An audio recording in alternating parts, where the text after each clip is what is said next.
I'm going to film details of the gardens between the castle and the Capitol building. I'm in Washington, D.C. I'm on my way to Portugal and Galicia, but I have a day to spend here and an afternoon to spend in Washington, so you're going to see some gardens. We're about to walk around the Enid Haupt.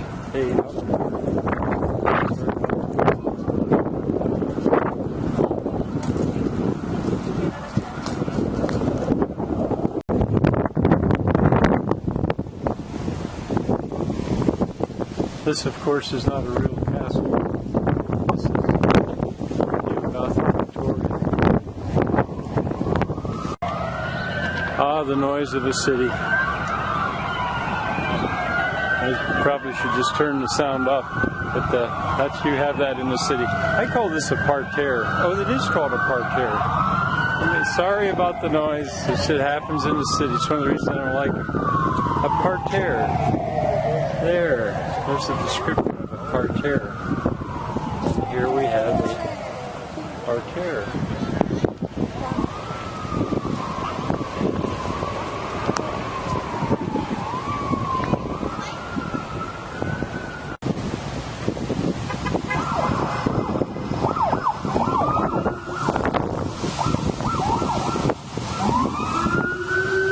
That's my cameraman and driver waving over there. Good old cities and their noise.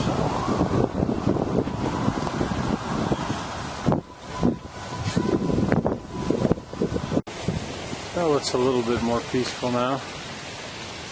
I'm not sure what that is, but this is called the Fountain Garden.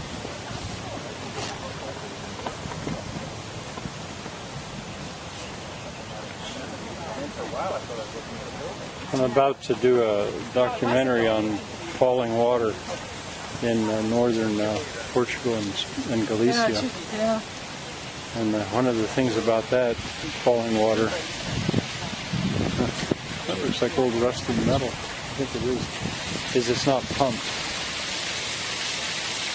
You know, people love falling water. Like so often fountains, at least in the United States, it's pumped. Which is a shame. Well, I wanted to come through there, but construction stops it. This is the Arts and Industry building, where the original display for the Smithsonian was. But there's a real nice garden to be able, little one, to be able to walk through from one side to the other. So I'll film what I can of it, or a little bit of it.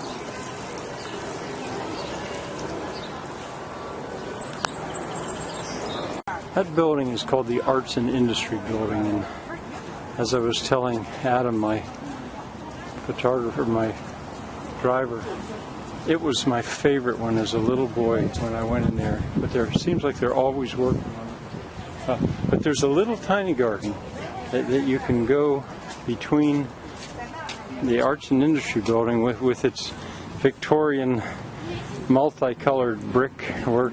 Oh, and inside, in the middle of it, there was a fountain right underneath that dome. Inside a garden, I would call it, but it was an indoor garden. It has been just lovely in the past, and it probably should continue to be very, very lovely. But this is a pretty nice way to go from one street to the next through this little garden. I don't even know what the name of it is.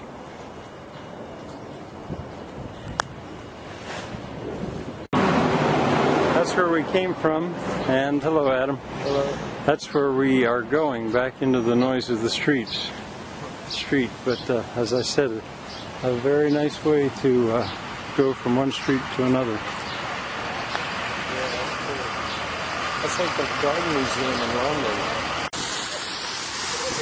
Here are the fountains at the Native American Indian Museum. Falling water. Thing is, it's pumped. That's makes it different for me. I mean, I like the fact that people admit that they love falling water, but when it's pumped, it's a little bit like it comes down to kilocalories and how much crude oil there is in the water to deliver it like that.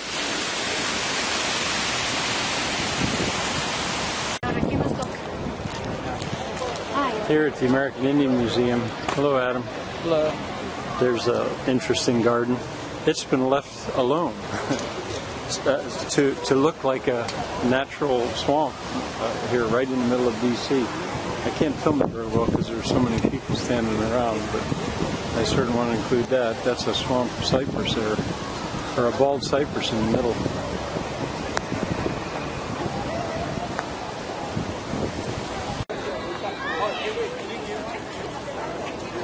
Here you can see it a little bit better.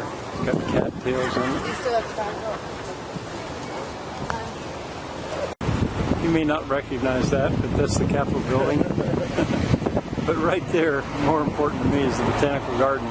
And before we get to it, there's an outside garden, and across the road there's another little garden. We're going to go to them too. So there's the Capitol, not far away. But here is the Botanical Garden. And we're standing right here. We're going to go in and look at the National Garden and the Bartholdi Park, and then we're going to go in the conservatory.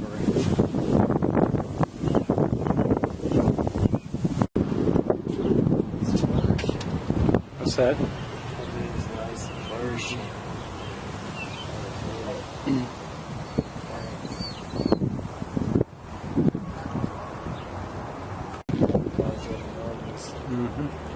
Chrysanthemums is the full name.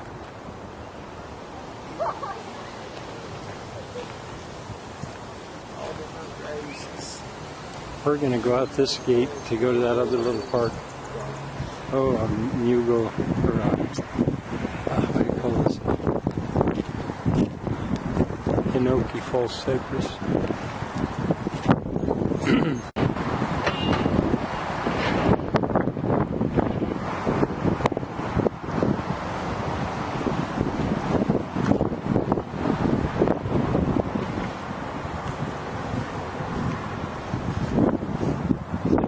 15-ton cast iron fountain. And there it is. We're going to go up and look at that.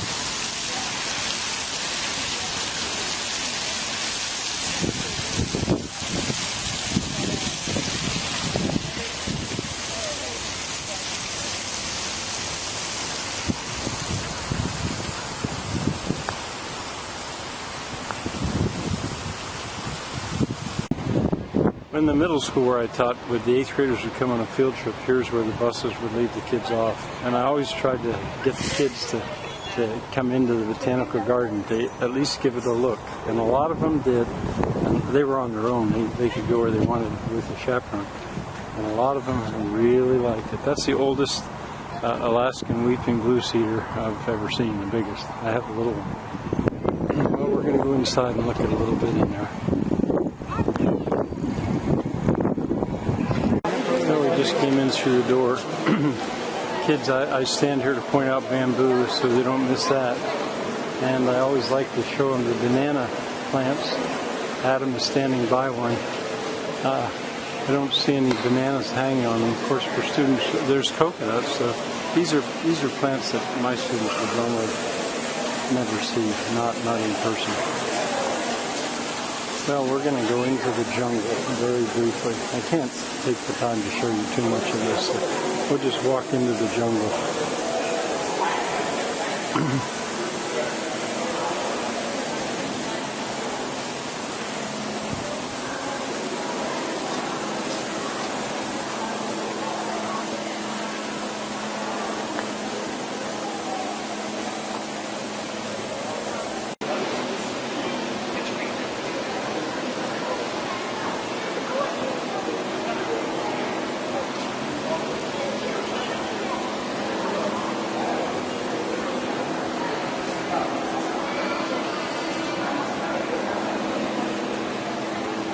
Now we're going to go to the cactuses. I find cactuses some of the strangest looking living things on earth.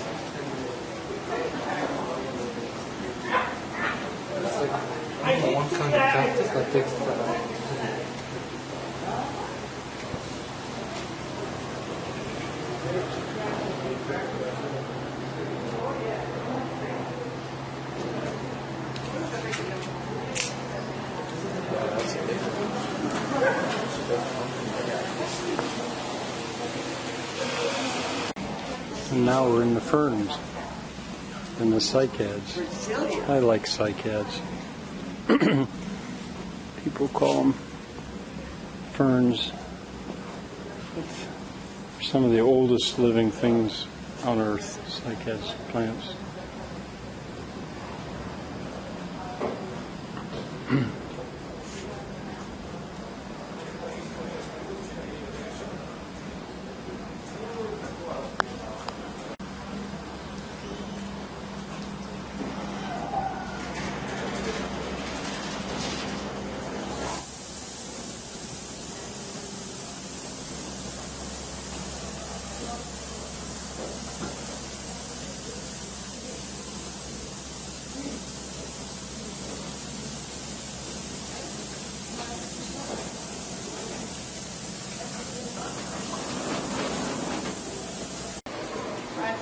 Orchids are winners. Who is or doesn't like an orchid?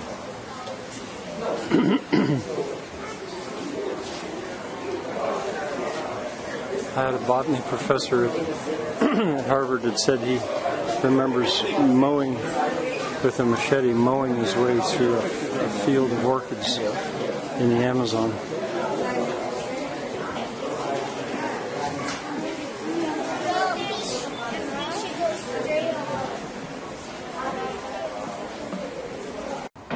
This is the children's garden, and for a child, can't you think how much fun it would be to go into and through a grove with bamboo?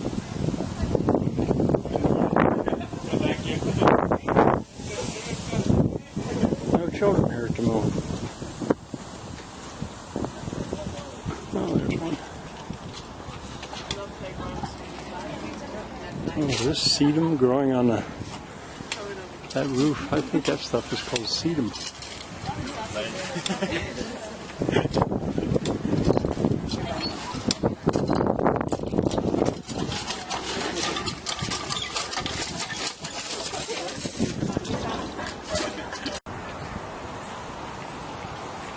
I'm just not sure what this is. I never noticed it before. I'll contrast it to the Moorish fountain in Sintra if we get there. It's a fountain. Yeah, it's a fountain. Must be Victorian. There's a lock on this end. I'll call it a garden. Certainly this is a garden. Very different. But within a few hundred yards of the Capitol, there's this. And that's a good place to end.